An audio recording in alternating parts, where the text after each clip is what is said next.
live. Oh, I love a Wednesday night.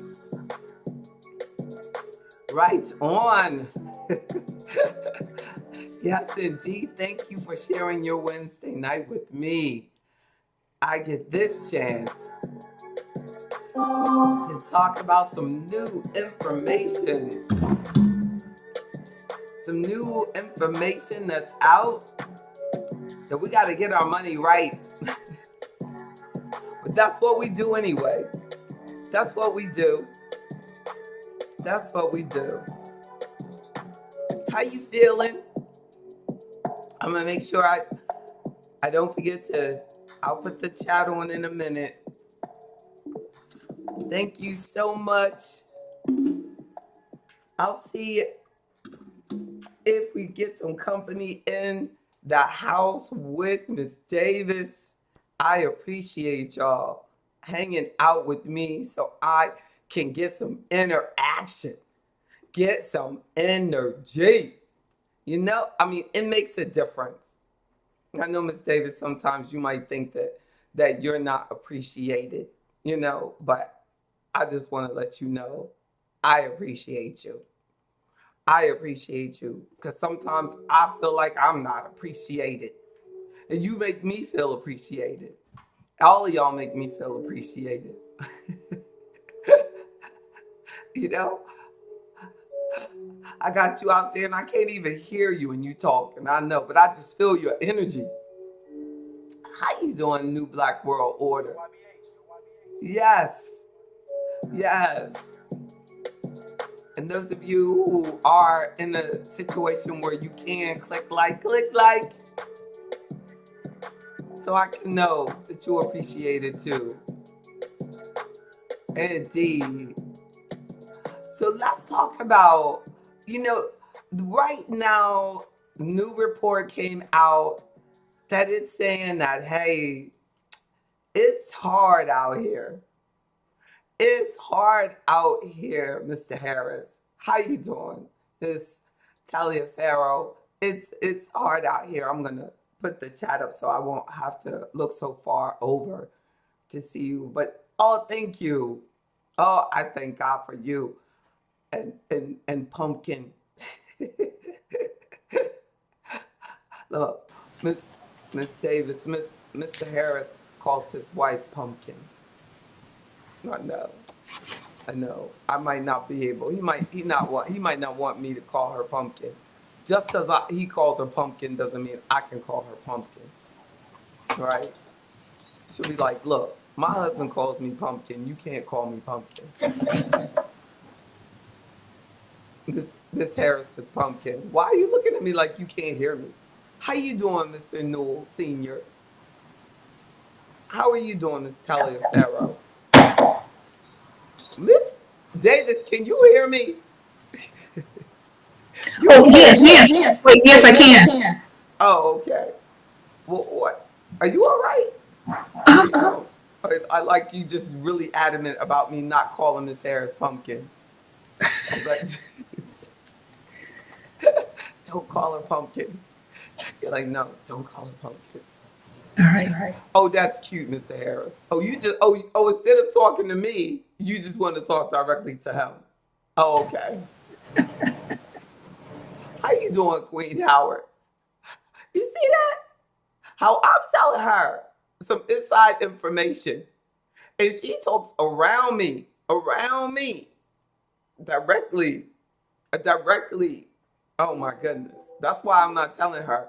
I could have told her some really good inside information, but I'm not going to tell her. I'm not going to tell her. I can tell her like what Mrs. Spencer calls Mr. Spencer, her secret name, but I ain't going to tell her Miss Spencer. I'm not going to tell her what you call Mr. Spencer, because she might tell Mr. Spencer herself. And you never know. She might go down to the barbershop. She go right in the barbershop. Look, little bug, June bug, just round me up, June. You know, he'll be like, look, my wife called me Junebug. You can't call me Junebug. And it is not Junebug. Just so don't try. Don't try. I'm not gonna tell you what it is, cause it's a secret. How you doing, Miss Spencer? I'm fine. That's so good. Good to see you. There's there's a Trevor in the studio, but I don't know who you are, Trevor, and you don't have your camera on. So you are in the member studio, but I don't remember. I don't know. You can blame it on my head and not my heart, but I don't know, Trevor. And then you don't have your face up. So Trevor, you can't come in. You can't come on. I put him out, and he came back. So I'm like, he must know something I don't know. Trevor's like, I'm coming back. I don't know. He still didn't turn his camera on. Trevor, this is a turn on camera. I don't know. I'm gonna put him out again. I don't know. He's gone. Let's see if he comes back again. We've never really had anybody just use the link. Oh, you gonna get that? I'm gonna get that iron fist out. Boom. How you doing, Mr. Jenkins? Mr. Jenkins, you gonna have to work security in the studio at the door. It says if you come in here, you have your camera on and your membership badge on at the security. Oh my goodness. So let's talk about getting these key things of our finances in order, because you're talking about people making $100,000 and more and having financial challenges, not being able to go live, are living paycheck to paycheck now because the cost of things are going up so much. And the major financial stressors are depleting savings, increasing credit card usage, and people are spending their retirement savings accounts. Like, people are getting loans at their employers at increasing numbers. But also I've noticed that employers are becoming more aggressive about trying to get people to take out loans. I never saw that before. Like, I see so many things like, just popping up when you log in, trying to get you to take your money out, because they charge the loan fee for getting out the loan and stuff like that. So it's become a money maker for the employer or the service provider of the loan, whoever's providing those 401ks, and so, or that 457 or whatever, that benefit program. So, and that has become a moneymaker for them. And the employees, you're allowing them to use you because of continuing to try to do the things that you were doing before the cost of things started costing so much more now. If it's costing on average about at least $500 a month more for the average family to live, at least $500 a month more just because you wake up now. Like, the cost of vegetables are up like over 20%. The cost of gas. Let's think of something that's not up, like the cost of something that's not up. What's not up? Somebody like type in like something that doesn't cost more. You know what I'm saying? Like, everything costs more. Like, even if your healthcare premium went down, right? Like, so even if the cost of the insurance went down, Karen, like, what they want you to pay went up. Like, your out of pocket goes up. So either way, like, what you are your expenses for you are more. Like a client was saying, like they had an antibiotic that she had to take, and they totally caught her off guard because she was going to have to pay so much for the antibiotic. Oh, doodles. No, and so it's Karen, Miss Taylor. You can mute yourself. Okay, I can. Yeah, that was so cute. She said, "Oh, doodles." I'm glad. Look, I'm glad you don't cuss. Doodles is a new word. That was cute. Oh, doodles. I see your pretty face though. That's so good. That's good. Yes, you are. Exactly. But like we're trying to think of, and you can unmute yourself when you want to talk. We're trying to think of something that is cheaper this year from last year.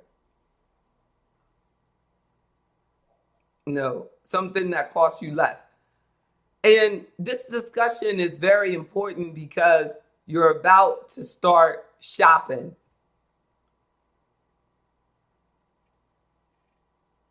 You're about to start. A lot of y'all at home are about to start shopping. You know, Miss Spencer, you gonna get carried away with them grandkids? You mean like for Christmas? Yes, I am. You gonna go lose your mind? Yes, I am. You're not supposed to do that. I guess you can because you're the grandparent. I have to tell the parents, right? As Don't long you as lose your mind. Mm-mm. you Mm. enjoy your money. But you know, research says that black grandparents spend more on their grandchildren Hmm. than white grandparents.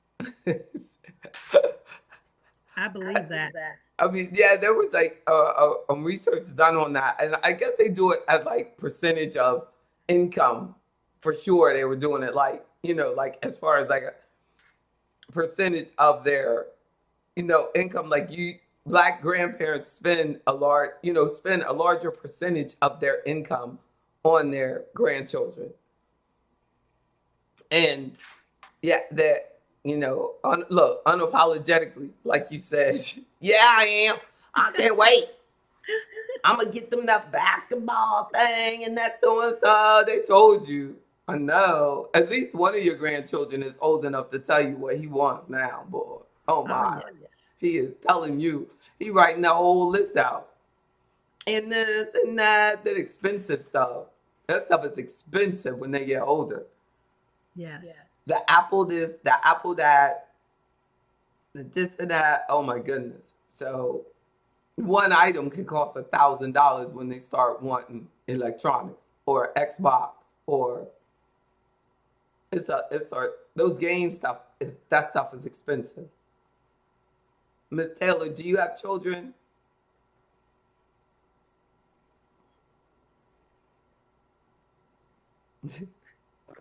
Okay. I have one son. He will be 40 in December. Two Okay. grandkids, a girl and a boy. Teenagers. Oh, okay. So you spend a lot on them? Honey, my grandson is in the 11th grade and he works. Wow, He good. was determined to get a job. They like their own funds. My So he's like, granddaughter, she's headed in the same direction. So that motivates them. so So like this is they're something like that's yeah, embedded in them. yeah, yeah. So they're not like. Do you think they're expecting a lot, or they want like money now? Well, their father was very, and their parents, or their mother, very focused on them and what they need. However, they are sort of out of that expensive mode mindset because That's they good. are looking at what's happening all around them, and they want more, and they know if they have to take out of their funds, it's depleting. So it's like, they're typical kids, but they have a goal. Exactly. They have a goal. You would have said I'm sorry. Who said? What did you say? Did you say something, Miss Davis? No, I really wasn't talking. I need to go to bed. Somebody said something. I know exactly. I don't know. You know I will put you in timeout. She knows I will. She knows I will. I know. Exactly. She acts up. She acts up, Miss Taylor. Miss Taylor. It's good wearing out now. Exactly. The exactly. Look, good thing is though, she doesn't have children, because then we'd have other one. They'd be screaming behind her and stuff. Exactly. They'd be yelling and stuff. There's only one of her. There's only one. And that's it. He said it does plenty. Exactly. Exactly. She feeds the whole neighborhood though. She feeds the whole neighborhood. She loves the babies. What someone say? Good morning, B. Wilson. I am not going crazy. A local trip for Thanksgiving. Oh, it's saying, they're not, that's Miss Wilson. That's Miss Wilson in California making a comment that, yes, indeed. She said she's just going to stay exactly and low profile for Christmas. I know that's right. That's what Miss Taylor sounds like too. Just trying to, relax.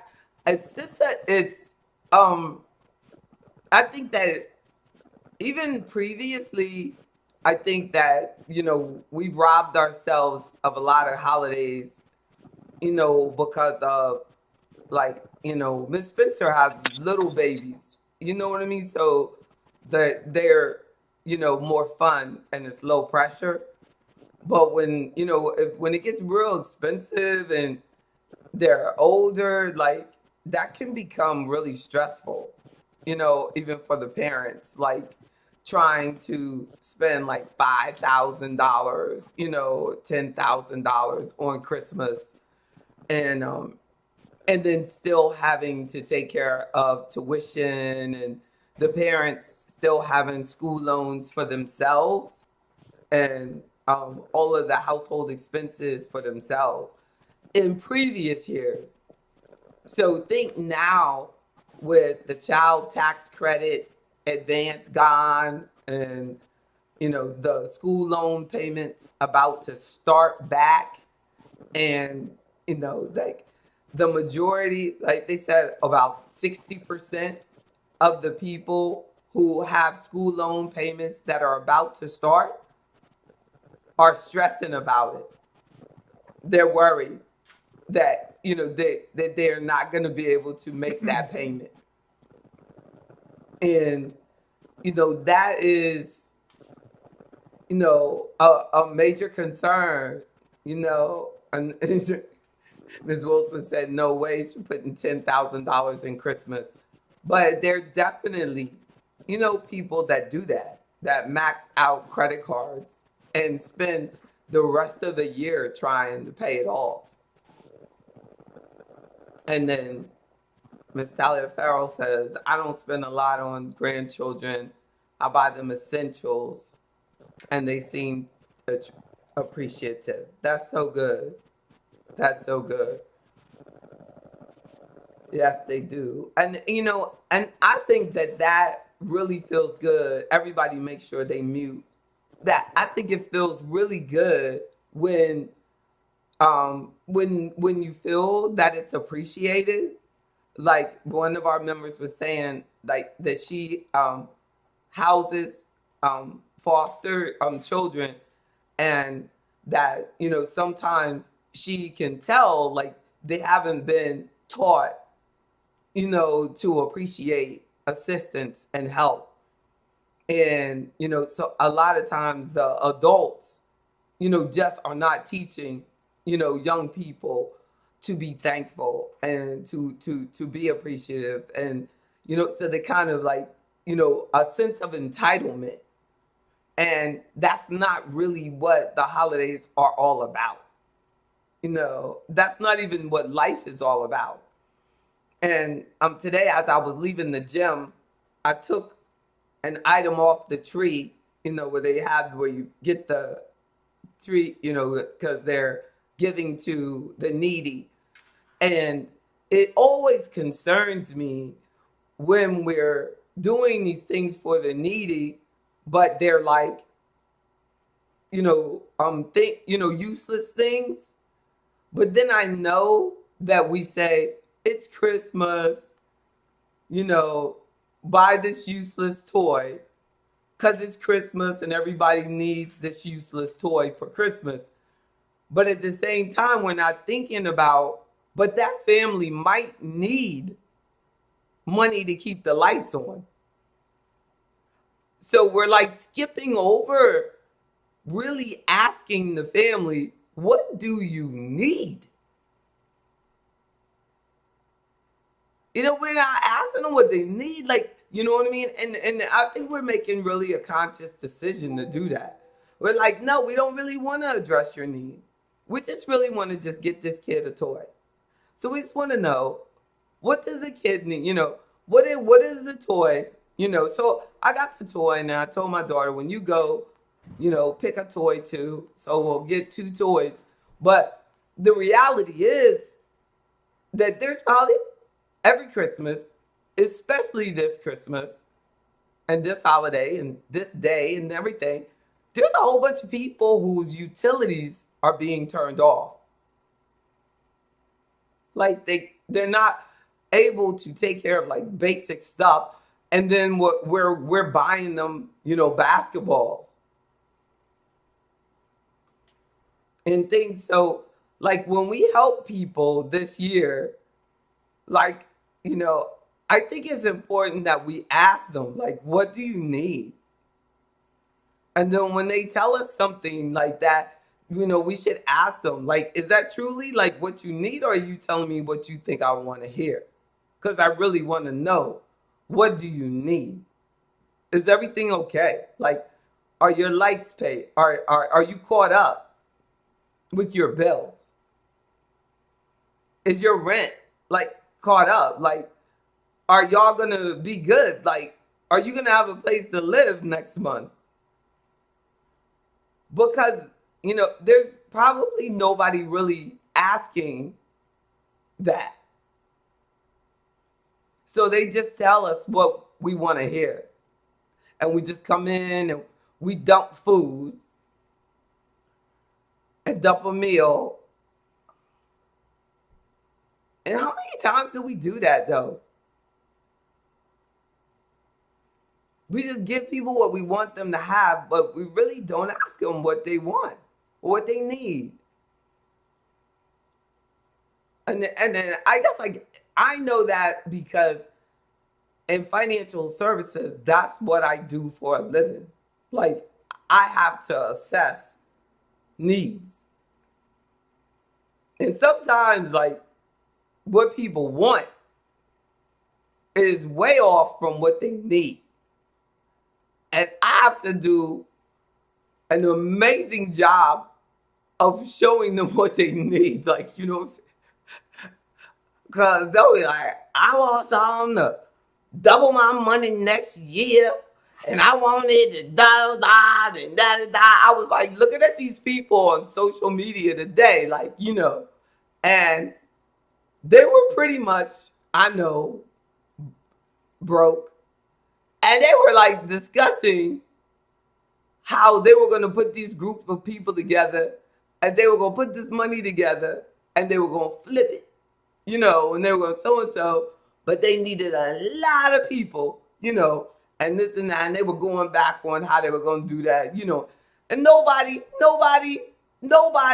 licensed, nobody legitimately supposed to be touching anybody's money. And I thought to myself, this is the SHIT that messes up us. This is where people with a little bit of money end up with none. You know what I'm saying? None. Because all of them are my Facebook friends. So they know a licensed advisor and been knowing me for years. And they are sitting here, right here, talking about some BS. Gonna put themselves at unnecessary risk. Talking about they're gonna double their money within a year, blah, blah, blah. Getting each other all excited. You know what I'm saying? But they talking about what they want. That's what they want. What they want. But what they need is to be somewhere working right then. That's what they needed to be. That's what they really needed to be, was somewhere working. Why are y'all sitting there talking about this? Because this been probably going on for a minute. Like, you know what I'm saying?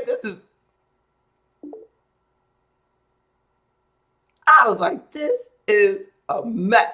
Here I am, the boss. I don't have but about 30 seconds to look at y'all talk about this. All of y'all you know what I'm saying? Young with kids and stuff. Y'all sitting here talking about this. But that's what they want. But what they need to be working and building something over the long term to have something for their kids. But they want it fast. They want it easy. They want it quick. Because all that other stuff that J.B. Brian's talking about sound like it's going to take time. But it's sustainable. I read something the other day, and it was I don't know, the man of wisdom was talking to Mike Tyson, and he said there was this bird, and the bird was talking to the bull, and the bull said to the bird, if you eat my poop, my shit, then you will get strong and you can fly up to the top of that tree. And the bird said, what? And he said, yes, if you eat that, you will get strong like me and you can fly up into the top of this tree. And the bird said, okay. So the bird started eating the bullshit. And the bird was eating it. And the bird flew to the top of the tree. And the farmer came out, shot the bird, and the bull ate it. And the wise man said, yes, you can get to the top of the tree, but it's not sustainable, stupid. Exactly. That's what we're trying to do. We're trying to get there fast, but it's not sustainable. There's many ways that you can get up. But all money ain't good money. Oh, it ain't good, right? Right, Miss Spencer? When you tell them in the classroom, it's not worth it. Yes. It's not worth it. Oh, I gotta get it. Gotta get my car right now. Right now, I gotta get that money. I'm gonna flip it. I get this right now. I'm gonna get it. Now, da-da-da-da. It's a whole bunch of stuff we can do, Chris. But no. So what we got to do is be disciplined. Because right now, nearly 70% of American workers don't even have an emergency fund. So if I'm sitting here and I'm looking at you talk about, I'm going to take some money and I'm going to give it to this guy and he's going to flip it. And I'm supposed to think that y'all ain't part of this 70% that don't even have an emergency fund. I know you part of it. You giving him your emergency fund. So so if you have it, then you're one of the 30 and you're giving it to him. You're taking that emergency fund and you're doing the riskiest thing possible with it. So now you have no way to make sure that your children are okay for an emergency, to get the engine fixed, to fly and check on somebody, to to take care of housing if you lose your job, anything. No, no, and that is a major reason. People, people, you become disabled, get sick. That's the reason that people lose their homes and things and can't pay their rent. Not because they lose a job, because you can always get another job, but because you get sick, because something happens. And disability does not come quickly. You have to have an emergency fund. People take years filing for a legitimate disability and they still get turned down. I can't breathe, I can't walk, I can't think, I can't talk. Denied. Apply again. I still can't do any of those things. You're accepted. You have to get an attorney. 2 years later, a lot of people do. I'm one of the few people that have helped a member and we were accepted the first time. But I think a lot of times because that was cognitive. And I told another member, I said, if you do it and it's cognitive and you really go through their steps and it's cognitive, you're most likely going to get accepted.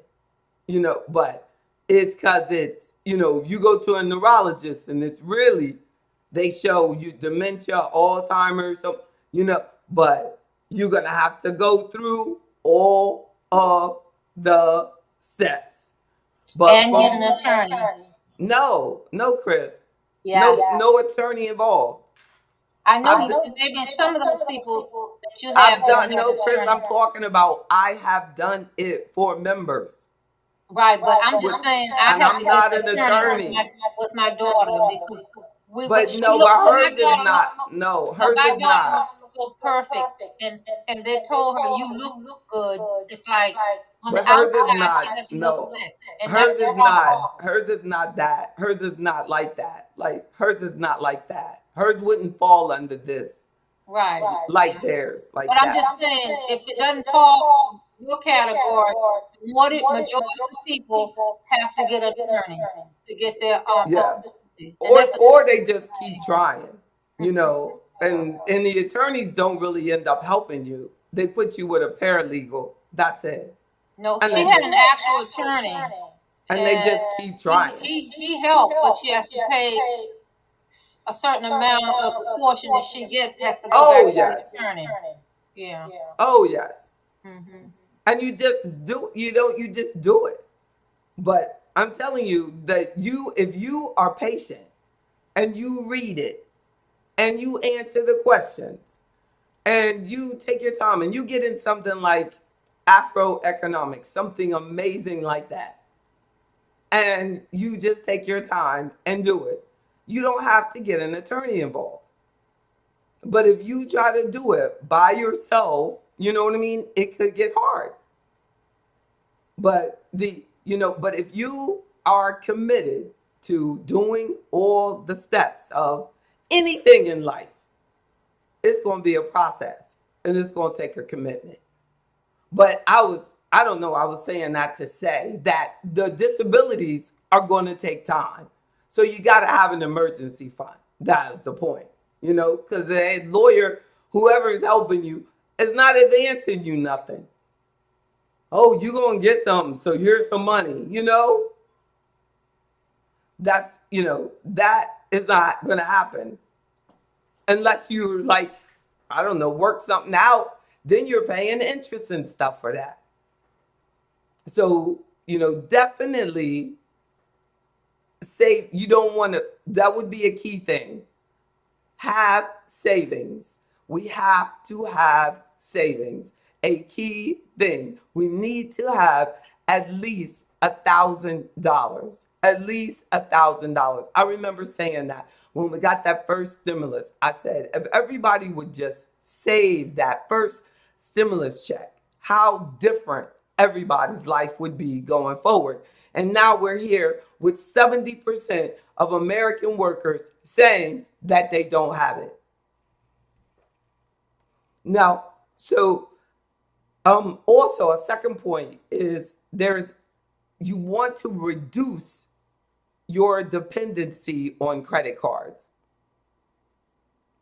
1/3 of credit card people who were holders who were surveyed said that they are carrying credit card balances over from month to month, with more than 40% carrying over $3,000 balance. So we want to make sure that that's not you. So that the key is, don't add anything. Over this holiday period, the credit cards have to go. They can't be used. It's got to be about the debit card. It's got to be about the credit card, the debit card. It's got to be about the debit card. What did Mr. Newell say? Charity begins at home. Exactly, Mr. Newell. This is home. Home is here. Home is where you are right now. But the charity begins at home. What y'all think that means? Charity begins at home. He who does not take care of his own is worse than an infidel.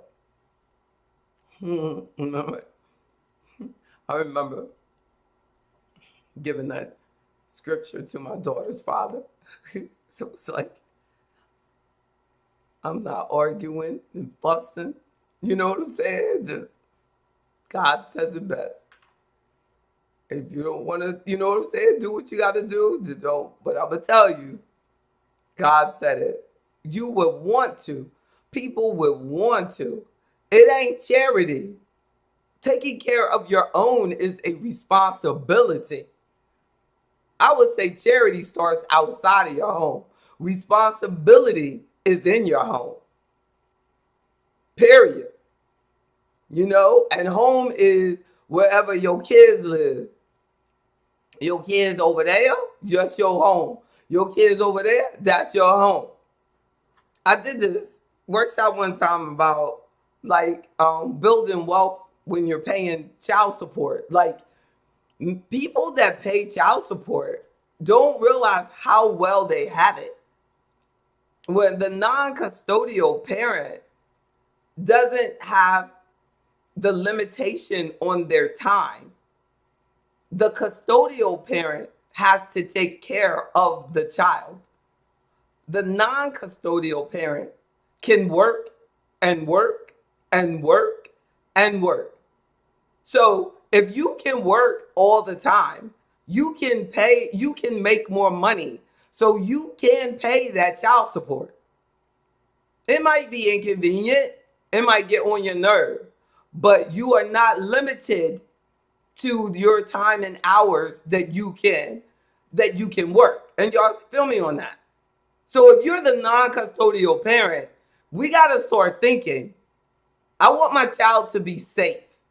I do not want that custodial parent to have to worry about work.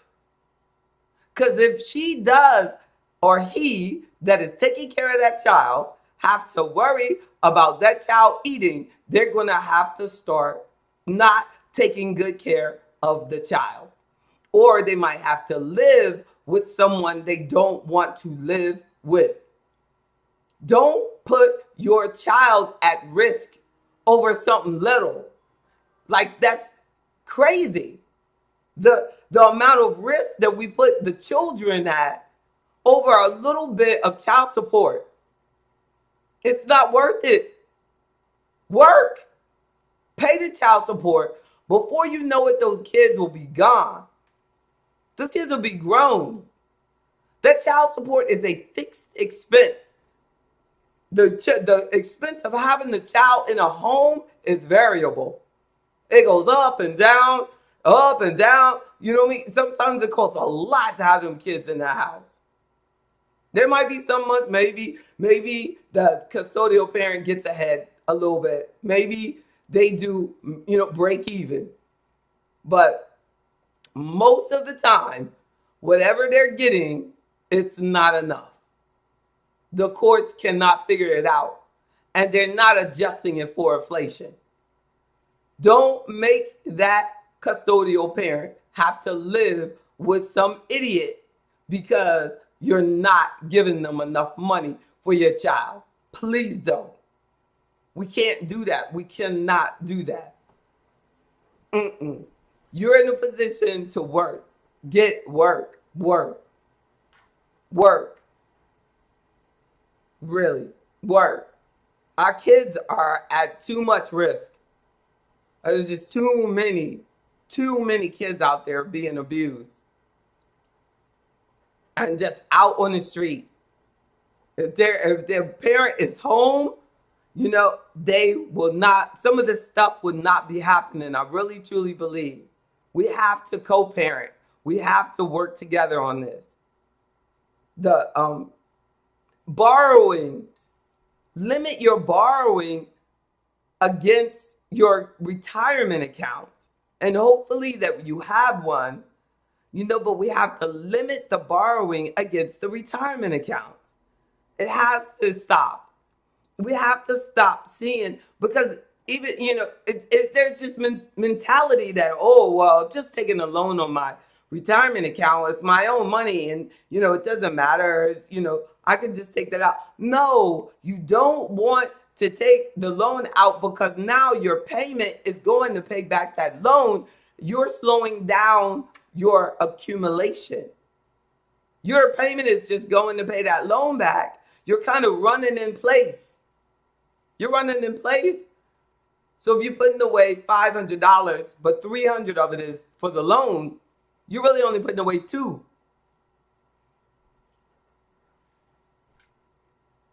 Come on.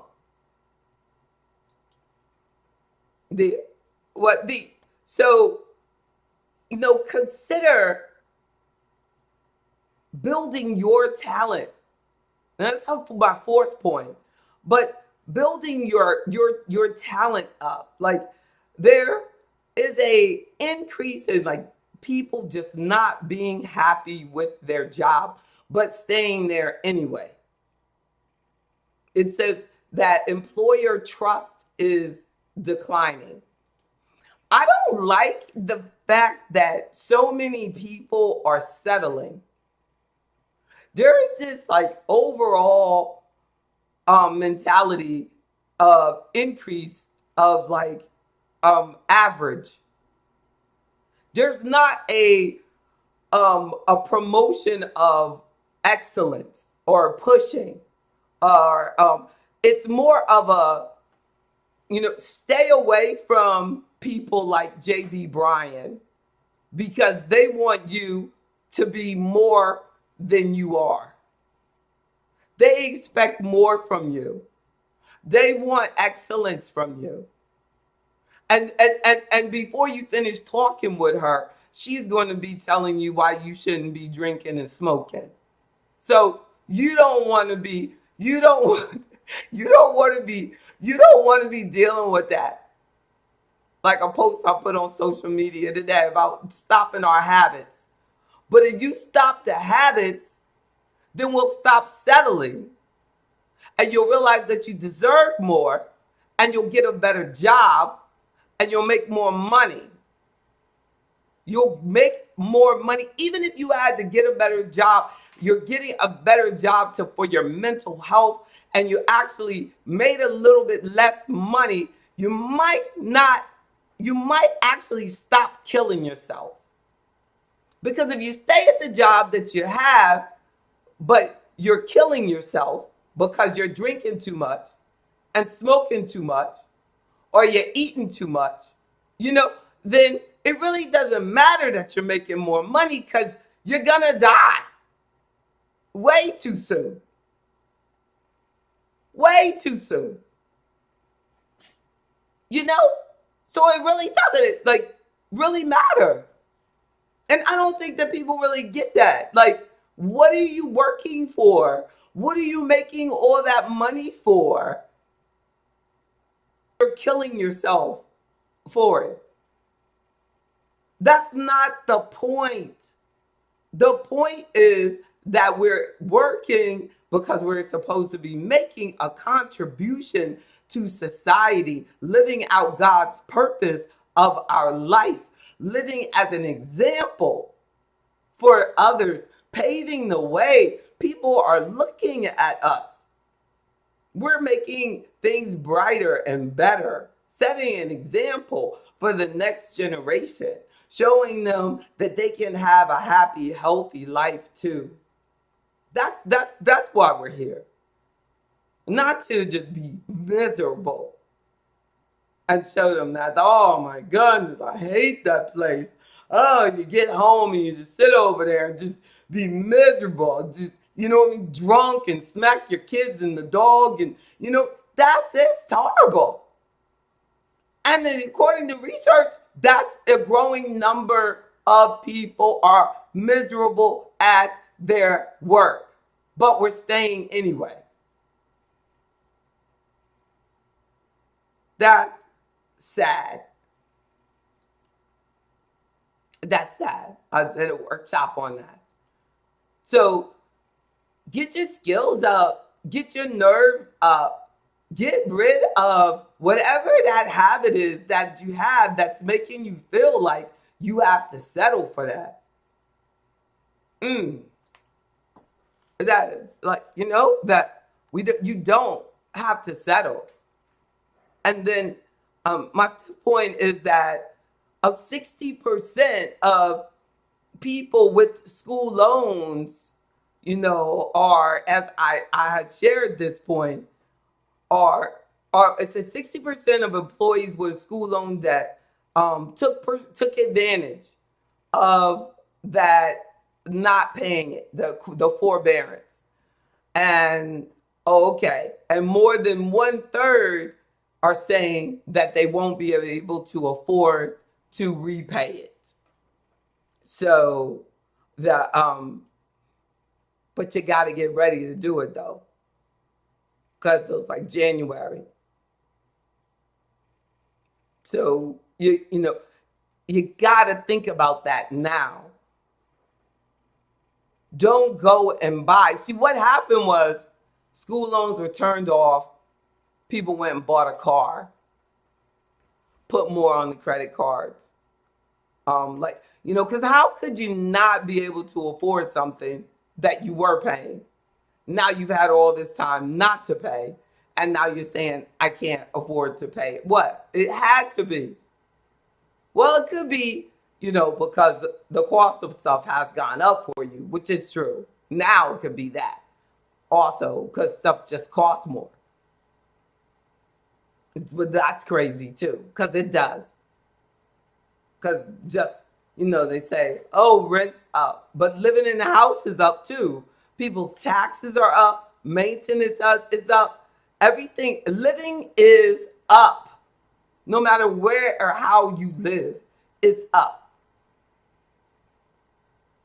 It is silly the way they make it feel like, you know, people who have a mortgage, that their expenses haven't gone up, and it probably have gone up more. And the sixth point is that financial stress, that, you know, we have to get a hold of that, get in tune with that. You know, are you having financial stress? According to research, they're saying that financial stress is catastrophic for many American workers. If this is true, then you really need to be in Afroeconomics, and we need to be taking care of this. If this is true, then it's something to get help with. You know, it's something real. Like, it's like, at least when you know that if you're having financial stress, it's something that we can really get straight.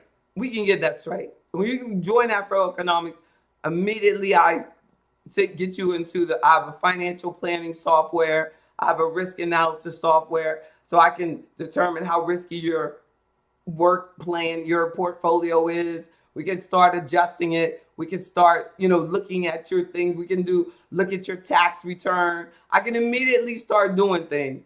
When you're talking about just counseling in general, I admire people that do that, because that's layers and layers and layers. Like, you might have to go to counseling forever before you discover that the root of all your problems is that this girl smacked you in kindergarten. You know? So at least with financial stuff, we can get right to it. Get in, and we can get right to it. Now, that is not to belittle our need for mental health, no support, but I'm just saying this financial help at least is a little bit easier. And we've got people in Afro economics that can help us with our mental stuff too. But they're just gonna take their time. But I can get right at this other stuff. I try not to think about that, but in first grade, I beat up this boy. And it probably is a problem. It probably is a part of my issues. I really need to go talk to somebody about it. I beat up Preston. What you think, Miss Davis? It probably has something to do with everything. Now we know everything. I should not have beat up Preston like that. Now we know. Yep. Now we know. Now we know what happened. Look, you know how I always say I'm not a fighter. I've never been in a fight and everything. I might as well tell you the truth. In first grade or kindergarten, whatever it was, Preston, he tried to kiss me. And I was sitting feeling the need. Like, I had kissed him before. But on that particular day, I wasn't in the mood, Preston. I turned around. Oh, Miss Spencer, it was ugly. I tore Preston up. I caught him off guard because you know what? Generally, I was down for it. I just decided that day, Preston, if you don't get away from me, do. Preston was caught off guard. That's pretty mean. That was pretty mean. That was pretty mean, Queen Howard. That was mean. I feel bad. I'm going to go talk to somebody about it. Yeah, you need to go do that. I'm going to go talk to somebody about it. Exactly. Soon. That's why I ain't got no man today, because of that repressed fight with Preston. That could be it. They could see it. They were like, yeah, because she going to go off one day. They're probably like, yo, see Jimmy going to turn around and they can see it. But I have never done that. I'm telling you, I've never done it since. Would it be something you find out that I'll just keep doing it? I have never done that since Preston. See, Preston could be out there all messed up too. All because of you. Miss Taylor's like, I don't know. I'm telling you, Miss Taylor, I've never done it again. Miss Taylor, I've never done it. You believe me, right? Tell me, Miss Taylor. Miss Taylor, I think that you helped him in the long run. Because he's probably married and happy because he came to his senses that day. Exactly. I bet Preston is sweet as he can be. Preston Right, is like and sweet. he's going to never forget what happened. Preston would never forget, and He's he going will to ask respect every woman. every respect the woman. He gonna try to pull up. He gonna be like, babe, can I kiss you? Do you feel like kissing today? Exactly. Don't be too hard on yourself. There's a lot of lessons that he had to learn. Thank you. That's what I need, a counselor like Miss Taylor. Thank you, Miss Taylor. I ain't getting no Miss Davis. Trying to make me feel bad. Thank you. See, you just got to get you a counselor until they give you the answer you want. Miss Taylor said, don't be too hard on yourself. That's what, look, that's probably what most people do. Just switch people until you get the answer you want. I know what the real That's the good thing to do, right? That's right. Just keep changing till you get the answer you want. Amen. Well, I definitely let me so we know financial stress is something that we can handle. And there are actually um, some psychiatrists like that in some places. I haven't seen any in this area that actually like just they do just financial issues. They don't generally have a they have more of a psychological background, and then just address. But some people have like like maybe like money fears or money, whatever, like have total anxieties about money or whatever, like, but they, have um, psychological issues. Like some people, I really do believe that do self-sabotaging things, and I do have to catch them. Like they'll do things and I'll have to go, wait a minute, don't do that. Like, they're going to do something that is going to do harm to them. And I have to stop them from doing something to help someone else that will hurt them a lot. And especially, research has shown that women typically, when you look at the credit report for women, their credit, if it's bad, is usually for doing something for someone else, not for doing things, just for themselves. And, and I've seen that a lot. Like if, a woman, will like, if she has a bad spending habit, a lot of the distributions will be for someone else. Oh, my child needs this. Oh, my husband needs this. Oh, and she'll just spend it and spend it and spend it till it's gone. I just put in the chat loaning money. Yeah, or loaning, not just loaning, like giving. Yeah, giving it. Most of the time, when you loan, you're not going to be able to get back. Yeah, yeah. You know?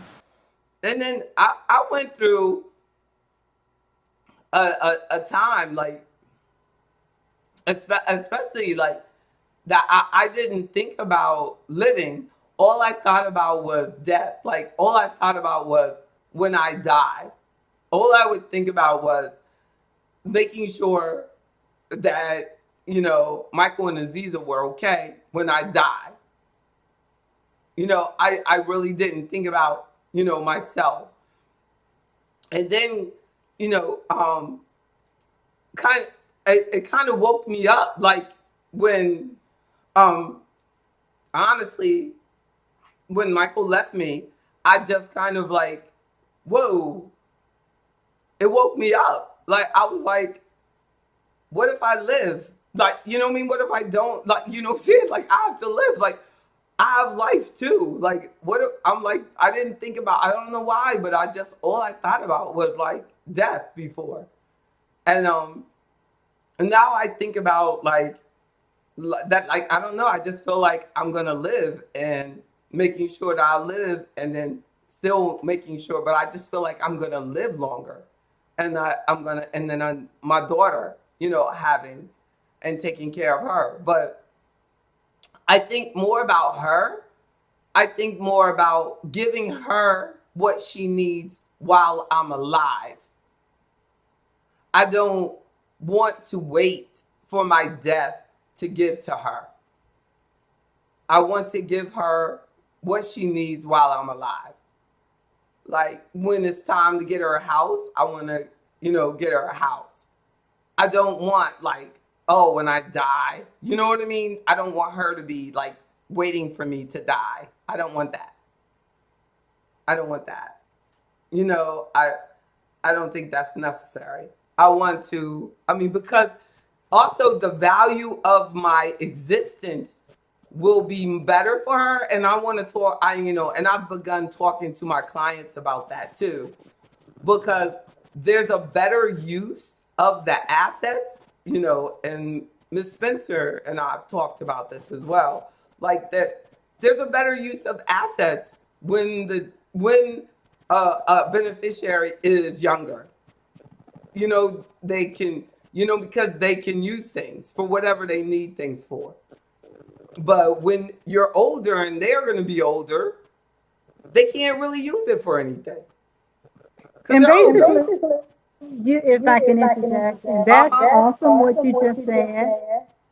Yeah. Oh, thank you. Because But what you're saying is, what I'm receiving from you is you want to walk through that happiness with her. You want to yeah, experience exactly, it with her, and that's Yeah. very important. It's a mindset.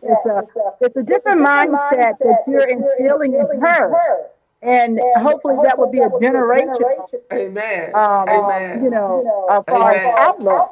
But I Amen. receive that. I like that. Amen. Amen. And and it's certainly there will be, assets upon death, but there's just so much more living. You know what I mean? There's so much there for the living. And I mean, especially, with me, like most likely being single, like, I don't need that, but she'll have a family and all of that. Like, you know what I mean? That would be so much You better want to for see them. it. Yeah, they'll benefit so much more from that. And that so like yeah, and I think that will be a better perspective for me to share with the world, that we should stop feeling like everything has to be upon death. Exactly. Especially the way that there's so many single black women, you know what I mean, like that are coming of age. And I had one client who unexpectedly passed away, and she was a multimillionaire, and it was so eye-opening for me. And it just made you think, I just made me think like how much she could have done, you know what I mean, if she just thought more about living while she was alive, and we should, engage in that life experience. We should engage in our life experience right now, because tomorrow is not promised. And then request a credit report. Request a credit report, because these are the times where people will start doing desperate things. And there's a lot of scams going on right now as well. So do a credit report from each of the different credit bureaus that have to give you a free one each year.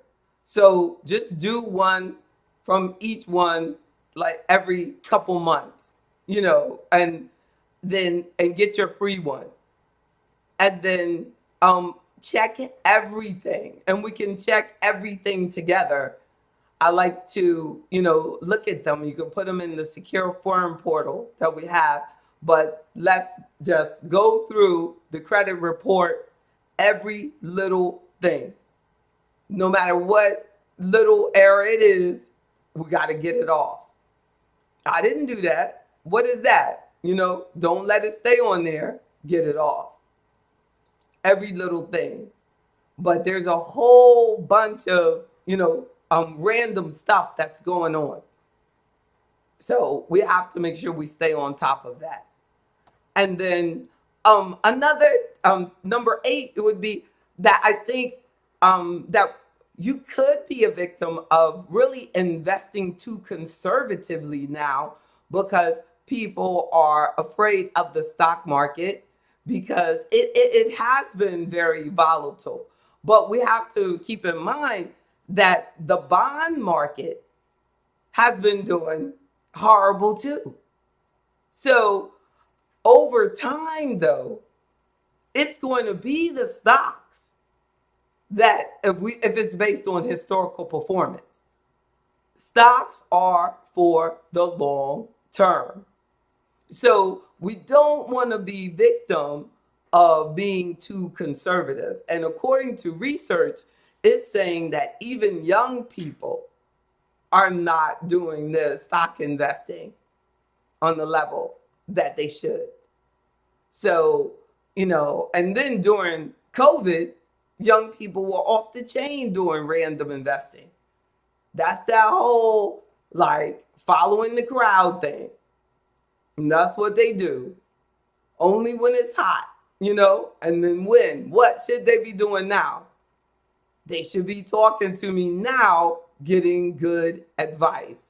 But they only want to do it when talking heads are talking about what's quick money, flipping and flopping, this and that, but it's sad. That BS will get you to the top, but it's not sustainable. So it's time to really learn about long-term growth. So it's time to consider learning more about stock exposure, talking to me about investment portfolios, growth opportunities. Definitely. But the things that I'll be considering is your age, your retirement goals, your specific financial situation, and your risk tolerance. And then a ninth point is tax situations. Like too many people just don't understand taxes, so they're passing up tax breaks. So you can lose a whole bunch of money just from paying unnecessary taxes. And people don't understand, the best way to handle tax situations. Like I was just telling a member today, and we were going over how they were doing their retirement account. And I was explaining a strategy on how if he changed things, he could actually save more, just by making a simple change. And he would be saving more just by doing a tax change with his employer. So, and I don't want to give away too much because you got to earn it. But, that's a benefit of talking with an advisor about tax strategies. And it's that simple. So you actually can save more. So you gotta, but increase what you're actually taking home. So you have to learn and understand tax deferral, tax deferred, taxable, tax free. That is just as important as thinking about trying to double my money. And I would say even more, because you can reduce your risk but get your tax strategies right. You can make no return on your money, but get your tax strategies right and make a 30% return on your money just from keeping your taxes, from from reducing your taxes. Between federal, state taxes, you might be like near at least a 25% tax bracket. And if you can get that down or out, that's a 25% return on your money. We have to understand taxes. Key money move. Getting help with that. That's what I do. Tax strategies are vital. And our final point is being careful with insurance. Along with investments, I'm licensed in all insurances. So when I feel that I want to look at your car, your home, your rental, your life, even your health insurance, I help people choose which health insurance for Medicare, which health insurance for work, which health insurance for that. We do all of those things together. So, but it's a key here is that some people wait too long to buy their life insurance. And the earlier they need to do their earlier you do your life insurance, the more cost effective your life insurance will be. So a good way to save money is get the most that you can at the best price that you can and talk to the best person that you can, which is me. and the and then also looking at and reviewing regularly your insurances, because a lot of times you lock and load.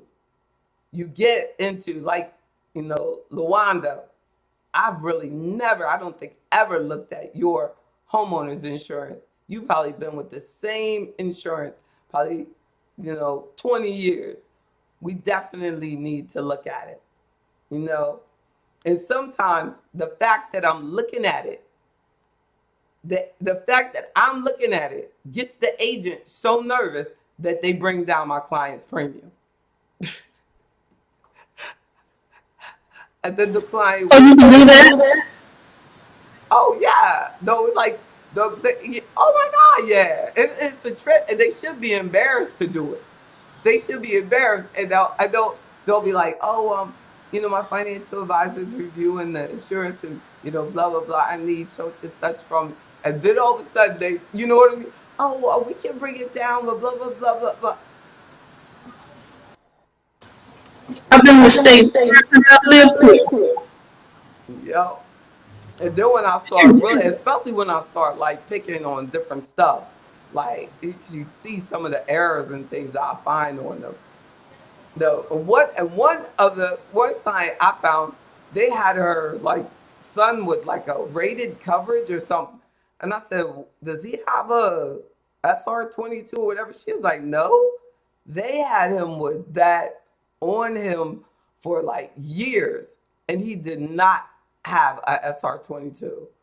I think that's like when you don't have insurance or something, or you do something wrong, whatever. The young man had never done it, and they were charging her for it, and they were just getting money, just getting extra money. I'm gonna put my homeowners in the portal. Yeah, yeah, okay. No, it's crazy. It's crazy. Yep. Yeah. Yes, indeed. Well, we definitely. So yeah, we need that needs to be like a regular thing that we do. At least once a year, of just analyzing, breaking down, um, and over looking over things. Yep. How about that lotto, right? Just Uh, and that was it. So yeah, give me to review everything, and often that we're paying too much. But those are some key things that I wanted us to talk about on ways that we can try to save and then protect our finances for this year. A lot of stuff feels like it's out of our control, but look at all these things that we can control, right? More stuff is in control than we can. And like my dad used to say that we felt like 99, he would say 99% of the problems we have, we create ourselves. No, we just want to, feel like it's somebody else's, you know what I mean, fault. He was like, but we can take responsibility, you know what I mean, and make it better. Keep moving on. Keep moving on. We can, we gotta keep moving on anyway. Like, okay, the cost of stuff is up. What can we eliminate? What can we go without? What can we, what is it that we're, wasting on? I literally, like, I don't even wear makeup no more. I got on lipstick, but I don't buy like this stuff. I don't buy this stuff, but I think I've saved a lot, like on that. I just like, just from eating right, and then went into this whole like skincare thing. Remember that, Mr. Davis? Like, just like I would take care of my skin, and I just like, But I think a lot of it was like eating, you know. Miss Davis, you gonna take care of your skin? That's a whole different thing. That's a whole different movement. Yeah, remove my. That's a whole different thing. Yeah. That's a different issue. Yeah, how much is that going to I don't know. That's not saving money. That is not saving money. Well, then, But you can afford it. You can afford it. We were talking about saving money tactics. They try to make me feel like doing something to spend money. If I spend money, I would do it down. I would spend money down. See, now she's trying to make me pick on myself, Miss Taylor. See. I was just talking about what I'm not doing, and then she was talking about stuff we need to do. see, she brought it up. It wasn't me. We don't need to do anything. We are fine. We are She brought fine. it up, Miss Taylor. Look, and then natural, I took the braids out. That saves a lot. I love my braids, but my braids were expensive. Yeah, this fro is a lot. This fro saves a lot. I remember those days. Right? You used to wear braids sometimes? No, darling. Oh. I have not had a perm in my hair over 20 some years. No, 2 years, actually. No, I said braids. I know you said braids, Oh, but think about the perm, too. perm. But the braids cost a lot more than the perm. I never spend my money on extra hair like that. But the perm, shoot, I ain't had a perm the whole long time. Exactly. But the braids cost way Oh, more than that. Woo! They know I like. Well, hats off to you. But I would still have I would still look. Those things are like, I would still have the braids, but the it was like, it was just too much. It was pulling. Yeah, you had to count off the cost too. I had You to had what? you had to preach to yourself. Yeah, because it was pulling. It was pulling. It was pulling. Yeah, it was gonna be. Look, it was gonna be a major problem if I didn't stop. Yeah, But you I can like, go bald and braids. yeah, Your but hair can be bald. I definitely love my fro. I mean, if there's anything like if you if something like, if y'all see me any other way, or somebody got my hair some other way, like there's something wrong, JB, because she wants her fro. Like, when somebody gets old, like my dad got old, and my mom stopped coloring his hair. My dad always liked his hair. He liked his hair pitch black. And then when my dad had a stroke, she stopped coloring his hair. And I was like, that's the only reason I knew my dad was getting old, because he didn't know that his hair was not black. Like, you know what I'm saying? And then I said, oh, okay, dad's getting old, because he knows his hair not black.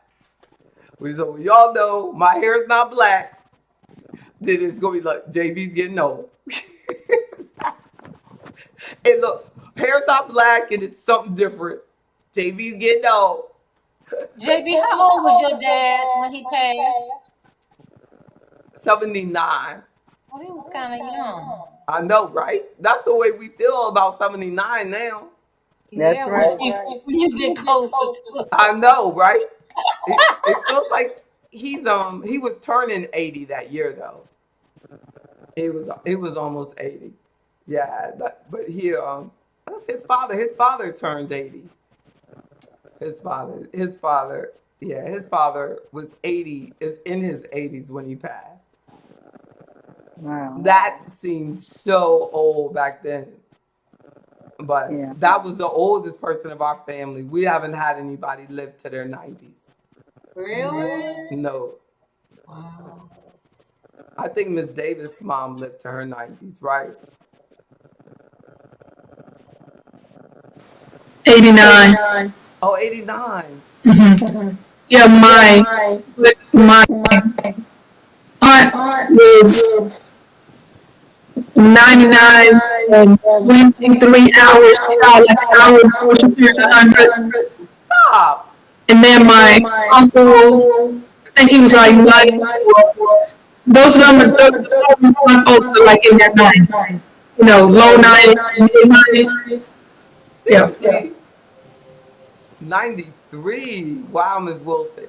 99 an hour. She must have been at home. Because if she Yeah. was at a hospital, they could have. Actually, they had taken her to the hospital. And they Yeah. couldn't keep her alive for another hour. Goodness gracious. She, but she didn't just leave. She had, she was already in the hospital as that, time was going in. One more hour, she would have been 100. What kind of hospital is that? Ohio Health. They should be ashamed of themselves. But I would have called the news. I would have called the media. Can you believe this? They couldn't give her one more hour so she could get 100. Yeah. Right. All the stuff they do. I know. That's amazing. I know they were disappointed themselves, though. Goodness gracious. We can get her one more hour. 100. You I know, guess they most of didn't. my grandparents' family, they did also live in their late 90s. Wow. They did not eat a lot of fast food. They didn't believe in a lot of like packaged foods. They grew their own food, most of them. And it's times have changed now. Nowadays, these kids, and not just the kids themselves, it's more of a microwave generation thing. So it's all in how you eat too and what you eat. How about you? Oh, I'm fresh greens. Give me the greens. I got a good meal. I You don't eat a don't? whole lot of packaged stuff like that. I'm very natural when it comes to. My grandmother raised us, so it's all in here and things like that. But it does have a lot to do with what you eat. We buying stuff, you buy stuff prepackaged. You don't know what you eat. Let alone going in a restaurant and letting somebody serve you at the table. You don't know what's in your food. All you know that it tastes good. So it's something to think about. You know that in March, I stopped eating processed food in March, and I have lost about 50 pounds. That's And, good. and just that's all I changed. I don't count calories. I don't Right. do anything else. I just don't eat anything processed. Isn't that something? Right. I And it's won't how you go feel. You got to feel. Our bodies tell us when something is not right, and but we and have to listen. but I just think that is so amazing. No, nobody is amazed. Nobody is amazed. I'm just going to continue to tell people until somebody is amazed. But I'm trying to. I'm continuing to lose, but it's like I'm not. Oh, thank you, Ms. Wilson. But I just think that is amazing that people have had to have surgery to lose that amount of weight. And all I've done is like no pasta, no bread, no sugar, like, and then just eat. Like, I just eat. And then, and it just started just coming off. And of course I exercise like almost every day, but I don't do like major cardio. I'm more of a weightlifter. I do a lot of lifting weights, and but I don't do a whole lot of cardio. And I have to sit down a lot, so it's it defies like everything that we've been told, like that what we have to do and count the calories and this and that. But it also says that processed food is killing us because I believe that the my lymphatic system was clogged by processed, like by dairy and bread, and those were the only things. I've never drank, I've never smoked, I've never. So I wasn't doing any of those things anyway. So it had to be the dairy or um the cheese. I would eat cheese every day, and I had started eating a slice of bread every day, and I think they were stuck. And then during COVID, I had started like ordering DoorDash, getting like Arby's chicken a lot. Like if I couldn't eat, but I was never eating fried food, but I had like picked up like 40 pounds, over COVID. And I was like, I'm gonna get this back off. But it was some sort of allergic reaction from the processed food and stuff. And but it wasn't literally really even processed food because I wasn't even eating a lot of processed food. It was just whatever they put in these packaged restaurant, you know what I mean, things, because I only eat my food. I don't go to restaurants. I do everything I can to avoid restaurants. And but I just saw my lymph nodes, and then I would have like a pain in my shoulder, and I told my trainer, I said, it's not a shoulder problem, it's a lymph node. I know it. And he was like, I don't know what you're talking about. You need to go to physical therapy. And I worked that lymph out, and I just would rub, and I have no pain, and it's stronger than ever. And he couldn't believe it. He couldn't believe it. And it is like totally connected to our digestion. And it is amazing. Like that food is killing us. And like it's like sad that there's probably millions of people out here like going through that same thing, and it's also like frightens me that that would have probably been cancer in a couple years. Praise God, because that because if it didn't get out, it just turns toxic. It has, it just goes rogue. That's all it does. Like, and it just sits there, and I'm just cleaning. I'm committed to it. I'm committed to it. Like, I'm just like, there's no turning back. Well, just make sure you check on the medical because a lot of times we can't diagnose ourselves. I mean, we think we can in a lot of ways, so just But make there's sure. nothing there. No, it's nothing there. I understand, but I'm just saying we feel these things. Sometimes we don't even feel or Oh no, know. there's nothing there. Like Okay. there was a pain in the shoulder, and Gotcha. I'm saying that I felt that it was lymphatic. Like, you know what I'm saying? Okay. And he was like, "Nah, your shoulders hurt." Like, but it does not do it anymore, and it's gone. Like, but there was no lump. Like, you know what I'm saying? Yeah. I just kept like working the shoulder and working the shoulder, but like, it wasn't like I know what you're referring to, but like no, it wasn't like that. And but I believe that those things, you know what I'm saying? If you don't keep your body in motion, it does lead to those things. You just get stuck. Right. And they do, and you just get blocked. It has to come. It does have to come from things. Like and nobody is like, telling us like that our system is real, like that we have to keep this thing moving, and that are like that. And there's actually massage therapists that actually work on that, on your fascia and keeping your lymph system moving. Right. And Keep like our activities of our limbs so our blood can keep running warm throughout our veins. My grandmother always used to say that. and Yeah.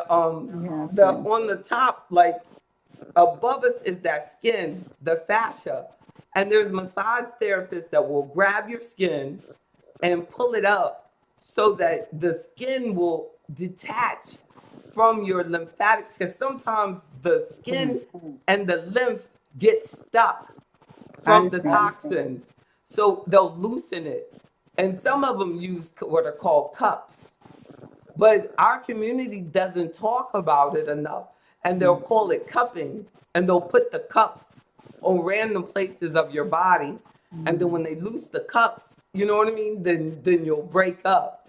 But there's so many people that are just stuck.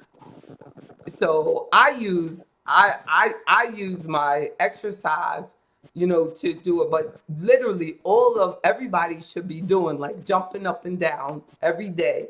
There is evidence that says that people who rebound or jump up and down 5 minutes a day, at least 5 minutes a day, reduce their chances of cancer by 20%. Like that's that lymphatic system. It's separating the fascia, cutting up the lymph, and getting our body moving. And it can help that digestive system, whatever is clogged too. But all in here, because that food, it just gets stuck. Yeah. Oh no, and it's like, oh, I don't know what they put in, all the chemicals they put in our food. Well, we'll see you all Friday. And yes, indeed. I know it's so hard, but I'm so passionate about it because we're gonna live. We're gonna live. While we're alive, we're gonna live. I'm sucking that. If we're gonna be here, we're gonna be alive. God willing. Right. Well, I will do all I can do to share as much as I can share. Amen.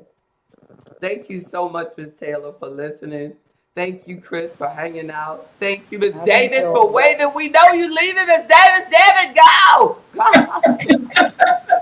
Oh my gosh, she is such a baby. What in the world?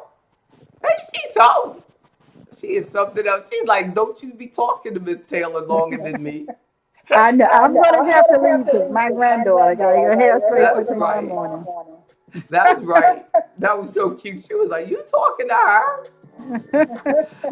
Well, good to see you. Y'all be good. Take Good care. night. Have a All blessed right. night. Good Stay night. safe. Good night. Enjoy the session. Thank you. Bye-bye. Bye-bye.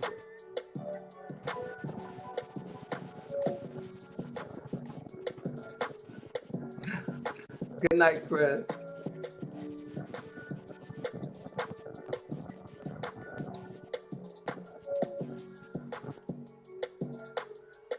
Uh, you're welcome, Miss Bag. Thank you. Thank you, Ms. Wilson, for sharing. Thank you. Thank you, Queen Howard. I'm looking forward to that grandbaby. You won't have your grandbaby this Christmas, but next Christmas you will. Christmas falling asleep, I know. It's not that late. That's right, Ms. Neville. On property taxes and everything. Yes, you do.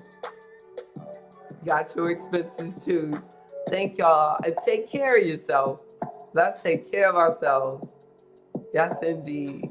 Y'all be blessed. Thank you for your time.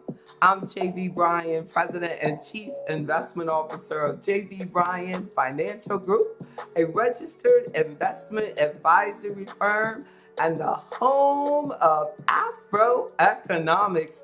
Consider joining Afroeconomics, a strategic financial management program designed for the advancement of Black wealth in America and abroad. Look forward to seeing y'all each Wednesday night at 8 p.m. Have a wonderful rest of the week. On Friday morning at 9 a.m. is members only. And take advantage of the membership. There is a no excuses complimentary membership. So take advantage of it, and you can always upgrade to our one-on-one meetings so that we can have some empowerment sessions together. Be blessed.